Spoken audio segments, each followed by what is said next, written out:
Okay, welcome to the show, ladies and gentlemen. As you can see here, I have a couple of bikes out for you. My name is Skagly Bones. I'll be your host today, and today we want to tackle that age-old question: what is the best bike for me?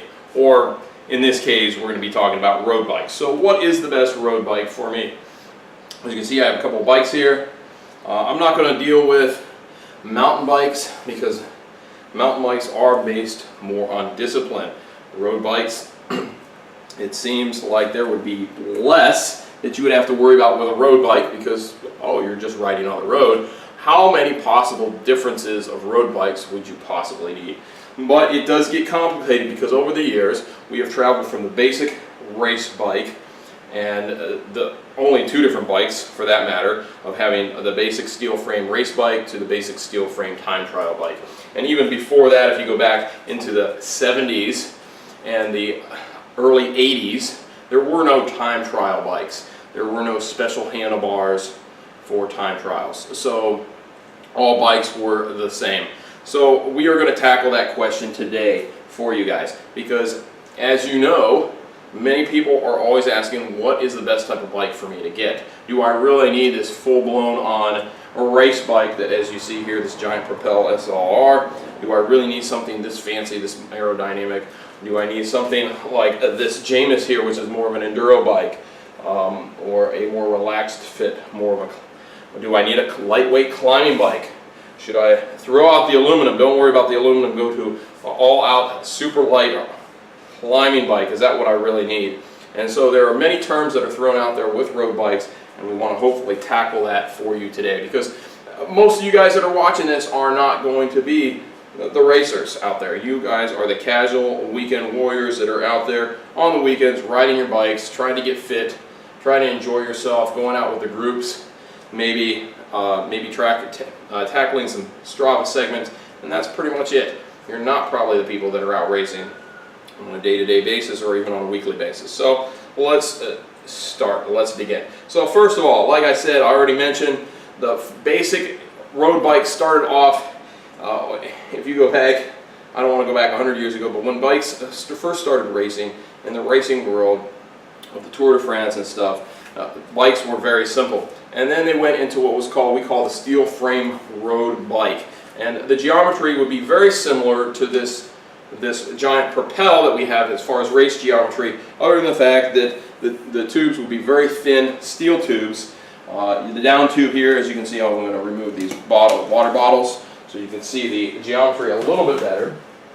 But as you can see here, you would not have these large truncated down tubes that you have here on this bike, and you would have this very flared out seat post, as we'll show you here. Spin around a little bit. By the way, almost everybody that's probably watching this has probably seen my video on the giant Propel SLR review. But as you can see, this is a very airfoil type design. In fact, if you look at this bike, you almost think of this as a time trial bike, the way it looks. Even my saddle looks more like what would be on a time trial bike, but that's not true. This is very much what we call an aero road bike. Okay, so what has changed so much? Why is the very traditional steel frame bike, why is this, we use something like this aero road bike for racing? Why is that needed? And there are many schools of thought about that. And we're not going to get into the physics behind it. We're not going to get into wind tunnel tests. There's no need for that. Because, as you're going to find out in the end of this quite lengthy video of us discussing these bikes, it's going to come down to one thing and one thing only. And it's going to shock you when you hear it. So just kind of stay with me for a little bit. So as you can see, we have two types of bikes here. But nowadays, you have actually four main types of road bikes. Other than recreational, I'm talking about racing bikes. So in your performance racing line, you're going to have four different types of bikes. You're going to have the aero road bike, as you can see here through our giant Propel SLR. This is an aero road frame. It's truncated on the front like an airfoil, and back here the seat tube is very thin. If you actually to take your camera and you look at the front, I'm not going to get all kind of different camera positions here since I don't have a cameraman today, but if you look at the front of the bike, it's going to be very thin on certain portions of it. On the front part, as you notice, the carbon fiber here, the carbon fiber fork flares out at the top and it becomes very thin at the bottom. compared to this Jamis, which it's a very thick all the way down. It doesn't get gradually thinner here. In fact, if you were to look at the front profile of this compared to the front profile of the forks on the Giant, these are twice as thick. Now, it does not mean that the carbon fiber is any heavier. In fact, that's not the case. They're just as hollow in here as it is on this one here. And it's the same thickness of carbon fiber. It's just the fact that they've rounded the forks on the Jamis a little bit more because it doesn't need to be as aerodynamic. It's not an aerodynamic bike. So you have the Aero Road Bike. Obviously, I've chosen a slightly smaller size frame. This would be the equivalent of a 57 centimeter frame compared to a 61 centimeter frame that I have on my Jamis, because this is more of an endurance bike. I sit a little bit more upright. With this, I get into a more aero position. Okay, coming from the Aero Road Bike, the Aero Road Bike actually stemmed from the time trial bike, and that is another type of road bike as well, except it's only used for time trials. And the big difference with the time trial bike is the fact that instead of having the drop handlebars, you're going to have straight handlebars for the brake levers, and then you're going to have the aero bars, which is where you actually rest in a position like this, where you actually have your shift levers as well. And with the day of Di2, you can have your shifting also down on the brake levers, and you can have brake levers up on the aero bars as well. So you can have multiple different types of setups for your aero bike when you get into a time trial bike. So also, one other thing that you're going to see is your wheels are going to be extremely deep section wheels. Your rear wheel might be what we call a complete disc wheel, which means that it's completely enclosed. It has no spokes at all, and it's specifically designed only for time trials. It is not something that you want to ride on the road because you catch crosswind and you're going to get blown off course, or blown off the road for that matter, if you're a small enough person. Okay, so aero bikes are going to have slightly deeper section wheels. You're going to have the deeper section carbon fiber wheels. These are my training wheels. They are aluminum aero wheel, but as you can see, they are quite deeper than the ones that I have on the Jamis. Okay, also I have a narrower bars. My handlebars are slightly narrower on the Jamis because they are not built for comfort, but they are built for aerodynamics. Okay, so could I have had the same handlebars that I have on the Jamis? Yes, I could. I could have gone with something wider, but I chose to have slightly narrower ones because it brings my arms in a little bit tighter and allows for a little bit more aerodynamics. Okay, other than that, the rest of the bike is pretty much very similar to a standard race bike. The seat tube will be a aerofoil design. It's not going to be a rounded tube like we have on the Jamis. But other than that, everything is pretty much similar. Now, the big difference between your aero bike and your other types of road racing bike is, as you can see here, in the front, you have very little space in between your front tire and the down tube. As well, if we go to the back of the bike and we look at the seat, as you can see there, the rear tire is actually tucked into the seat post here as it comes down. It's cut away here. The seat post can only come down so far, and this actually cuts into it, and you have a lot shorter wheelbase, allowing for a lot faster riding of a bike and a lot quicker action. Okay, so then we go over to the next bike you would want to talk about is what we call a lightweight climbing bike, which for up until 3 or 4 years ago was your standard racing bike. Giant, their TCR is what we would call their lightweight climbing bike, and it has slightly more relaxed geometry than what you're going to get with your aero bike.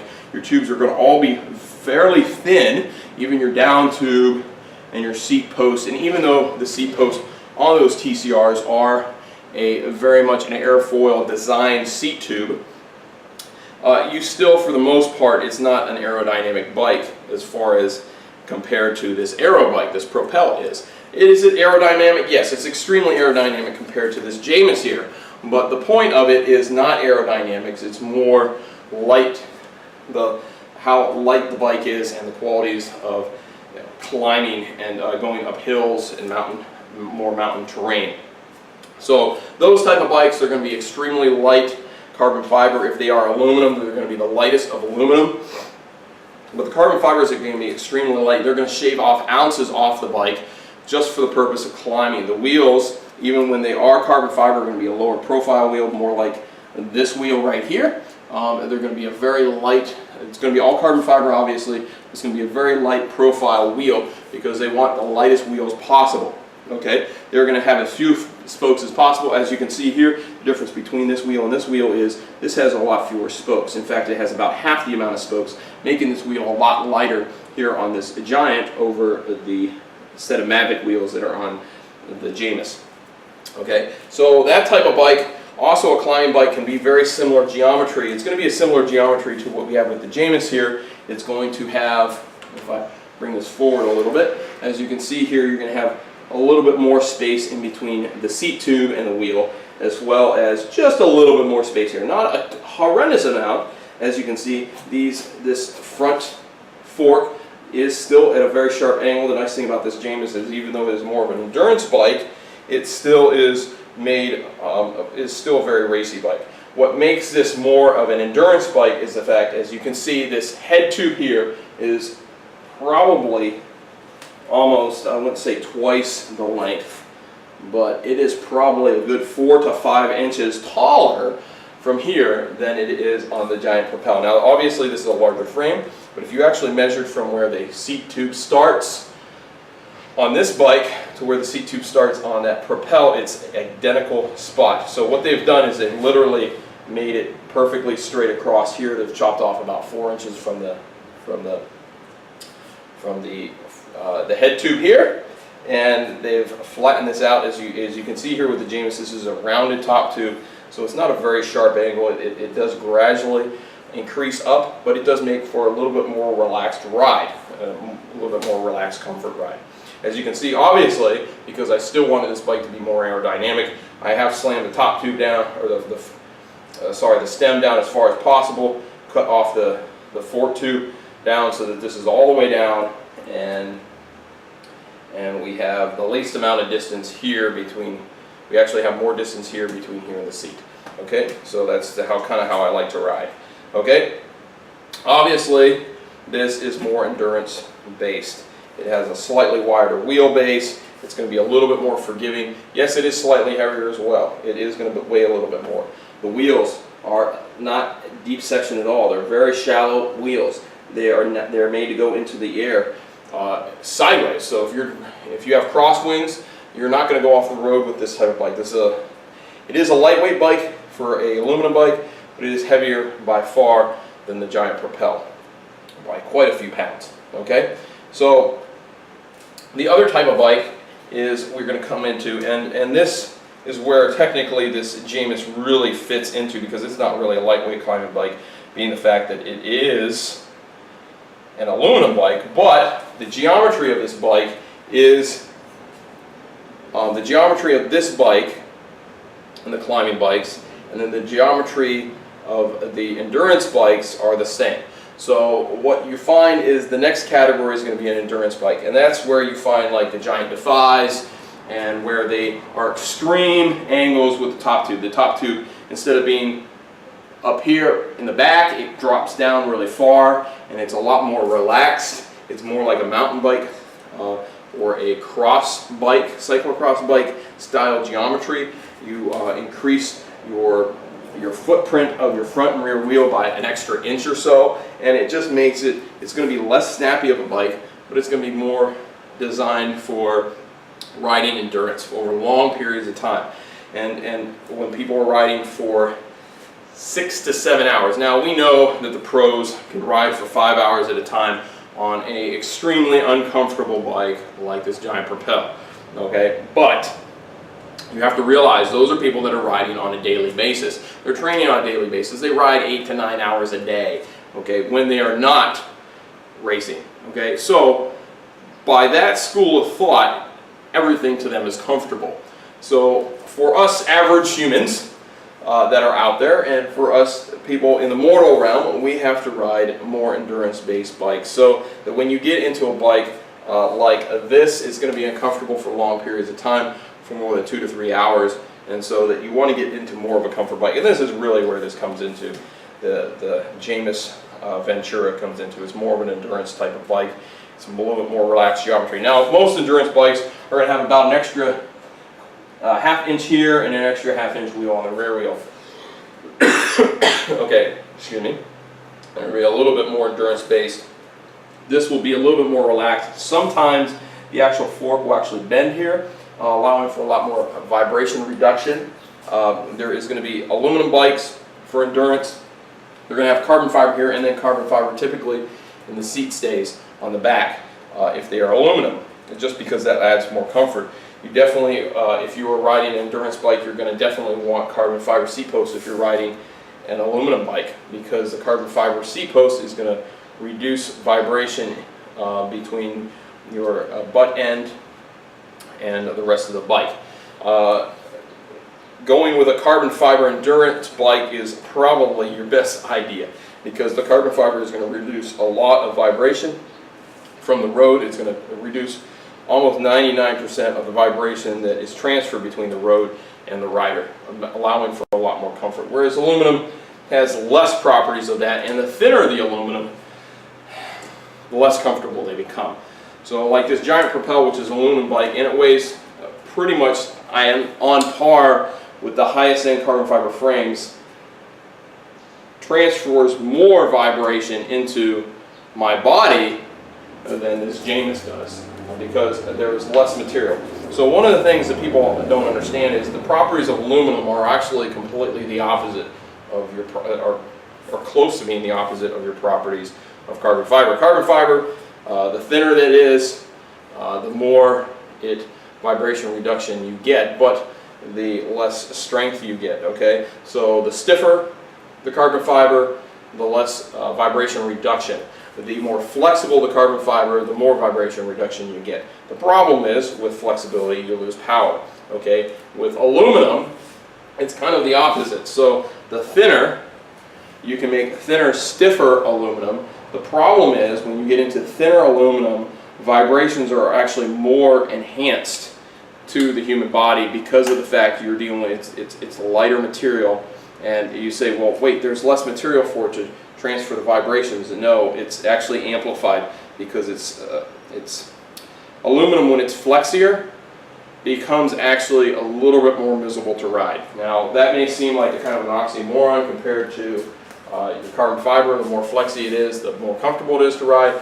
But trust me on this, I'm riding aluminum bikes for a long time, and when you get slightly more flex, thinner aluminum, and even sometimes a stronger aluminum, it just is not as comfortable. There is a little bit of miscomfort. Now a lot of that hassle has to do with the weight of the rider.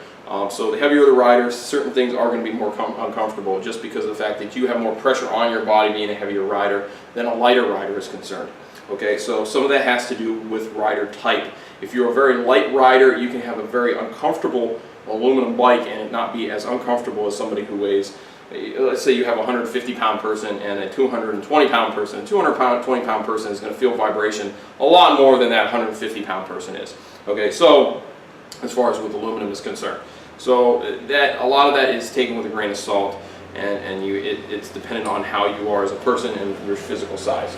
But with this bike, this is a lot more comfortable bike than my Propel to certain things. Obviously my Propel, I like it better for climbing, even though it is not a climbing bike by any stretch of the imagination, just because it weighs a lot less than the Jamis does. Okay, so then we come into, so we talked a little bit about the aero bike. Obviously you have the time trial bike, and then you're going to have an endurance bike, and then you're going to have a climbing bike. And those are really the four major types of road bikes that you have. Now, what should I buy then? People will say, well, I'm not riding time trial, so obviously I don't need a time trial bike, but then I have these three other bikes that I can choose from. So how would I make my choice? So if my school of thought is, if you're riding some time trial and you are riding some regular road races, and then my suggestion would be go with something like a Propel, because if you don't want to spend a lot of money, you want to throw some aero bars on the Propel, because most time trials that are local time trials, they don't really require you to have a special bike for it. So you go with the Propel, you just get a second set of wheels that are strictly for time trials, and you could ride your Propel as a time trial bike, okay, with a set of aero bars, and be very comfortable. Okay, or you could even swap bars. You could actually get a full set of time trial bars and just swap them as needed with some of the amazing things that they got with quick release cables and things like that, especially if you're running Di2. Now you get a Di2 bike and then you don't have to worry about it. You can actually just unplug the electrical cables and plug them in because everything goes through the junction box. So you could literally do a complete swap out of your handlebars without having to redo any of your cables other than your brake levers. Okay, so that would be one way to go. Do I necessarily always recommend that? No, you're probably best off having a separate bike. That way you have a dedicated bike for time trials and a dedicated bike for your road racing. But that is kind of up to you as the rider. Pretty much it comes down to personal preference.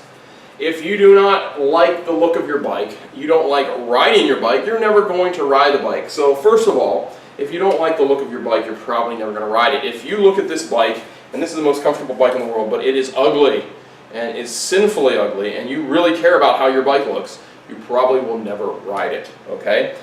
On the other hand, it can be the most beautiful bike in the world, but if it doesn't fit you properly, and it is uncomfortable to ride, you may love the look of the bike, but you're going to ride it very little. Now, you may ride it slightly more than that extremely, horribly, ugly, comfortable bike that you like, that you have, but you still aren't going to ride it a whole lot. So don't go with an extremely ugly bike.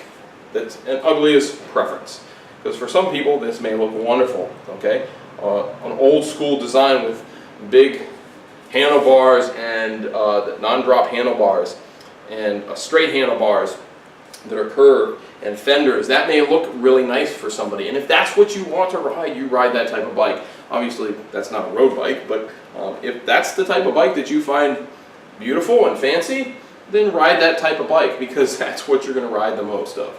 If you like this type of look, if you're an aero bike person, if you like the look of the aero bike, ride that type of bike. You know why? Because you can always find a bike and fit it to you as a person. I'm a very large person. In fact, I'll do a comparison here. I'll pull this out. I'm going to drop this down. I'm going to do a slight comparison, folks. So as you can see here, the Propel, I'll lean this against myself. Saddle height, they're the same, right? They're both identical saddle heights. This is angled a little bit differently than this bike, just because the reason this seat is slightly lower than this one is because of the type of pedals that I was using. They actually, I had less stack height because of the cleats. So that's why this saddle height is a little bit lower. But if you look here, where the saddle actually comes into the post, the seat post here, they're the exact same height. The front height is what is dropped. And if you look, with how slammed I have the Jamis, there is only about maybe an inch or an inch and a half of height difference. Okay, so comfort-wise, they're very similar. I have little or no problem with the comfort on either one of these bikes. Okay, this bike tends to have a little bit more vibration reduction because of the large, oversized forks. Okay, but these wheels on the Giant are a lot more comfortable because and flexier, or sorry, they're these wheels are a lot lighter, but they're less flexier because they are a deeper section wheel. Also, they have fewer spokes. The more spokes you have, the more springy you're going to have in your wheels, and it's going to be a little bit more comfortable for you. Okay, so those are things you have to consider when buying your bike. This is a lot more flexible of a bike because you have larger tubes on this. This being the fact that it has the Jamis having a flat top tube, it flexes a lot more and it reduces vibration a lot more. So this is a better bike for comfort. Okay. As you can see here, the other thing that makes this a lot different is the fact that I have a shorter stem on this, okay, which brings my ride height up a little higher. Okay. Now, all things considering, do I ride really well on my Propel? Am I comfortable on my Propel? Yes, I am. I've made the bike and such that it's very comfortable for me. I enjoy riding it, and I am not uncomfortable at all on the bike. But if I didn't like the look of this bike, I would never ride it. I would prefer to ride this other bike. So that is kind of completely up to you. You have to enjoy the look of your bike. If you don't like the way it looks, you will never ride it. On the other hand, if it isn't comfortable for you, you'll never ride it as well. So obviously this entire discussion that we've had today has stemmed from the fact that you must like the bike that you are purchasing. You purchase a bike, get the bike you want, but you're never going to get all the exact components and the exact items. For instance, almost immediately I changed out my tires on my bike. I did not like the Giant tires. They're a little too soft for me. I just did not like the feel of them. I like the feel of these gator skins, hard shells, and the fact I've never had a puncture with a gator skin hard shell. So the fact of that alone gave me the confidence to ride this bike. Other thing, I didn't like the handlebar tape that was on it. It was white handlebar tape. It was cruddy. It just didn't like the look of it. I like the feel of the lizard skin better, so I went with the lizard skin handlebar tape. I also like the fact that these bar ends bolt in. So little changes that I've made to this bike that have made this more comfortable to ride. Having a nice chain stay protector here.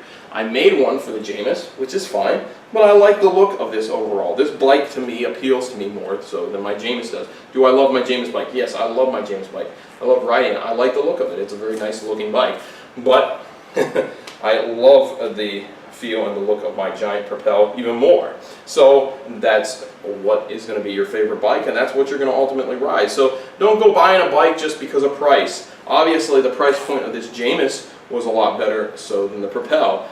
But in the long run, I have almost as much into the Jamis bike that I do into the Propel. And I have a slightly less, I have a cheaper, quite a bit cheaper group set on it than I have with the 105 here. And this is the newest of the 105, so this is not only the 11 speed, but it's the newest componentry that is almost the same well, it's actually the equivalent of the Ultegra a year ago. So do I have a better bike here? Yes, I have a more expensive bike with almost the same price point that I had with this Jamis. So like I said, you have to look at that. That's one thing you have to look at. You can buy a less expensive bike and you can be perfectly happy with it. But if you're going to be changing out all your components almost immediately, sometimes it's not worth it to do that. So you have to kind of look at that. And finally my thought is, okay, so you've chosen the bike that you like the look of. You've picked the right size. You've got it to fit comfortably with you. Ultimately, will you ride it? Is it going to work for all the situations you need it in? And that's really what it comes down to. Okay? Feasibly, maybe a Defy will work better for where you're located at. I point a lot of people towards the Giant Defy carbon fiber bike because it costs the same as what this bike costs. It's about $1,200. You can get a carbon fiber with a 105 group set, but it has disc brakes. Now, granted, they're mechanical disc brakes, but they are disc brakes, and in Guam, here where we're at, where the weather is not always good, if you are commuting, that is a better bike to have. Now, I don't bike commute with either of these bikes, so that kind of goes out the window. If I was going to bike commute, I would use the Jamis. But I don't use these for commuting. Okay, I use them for my group rides, I use them for my races. That's what I use these two bikes for, or this bike for, the Propel. So if I was using a commuting bike, I would probably go out and I'd buy a Giant Defy disc brake bike because of the fact I'd be riding in rain, I'd be riding in mud, I'd be riding in some conditions that are less than perfect, and so therefore I would want a little bit more stopping power with my brakes. I want to be worried about what the bike looks like. I don't like physically the geometry of the Giant Defy. I think it's very relaxed. It looks more woman-like. You know, the old school female bikes where the top tube came down all the way here. It kind of has that look to it. So I don't really like that so much. But for me, I'm not so worried about how the bike looks so much as how it performs. And so that is what you have to think about as a bike consumer.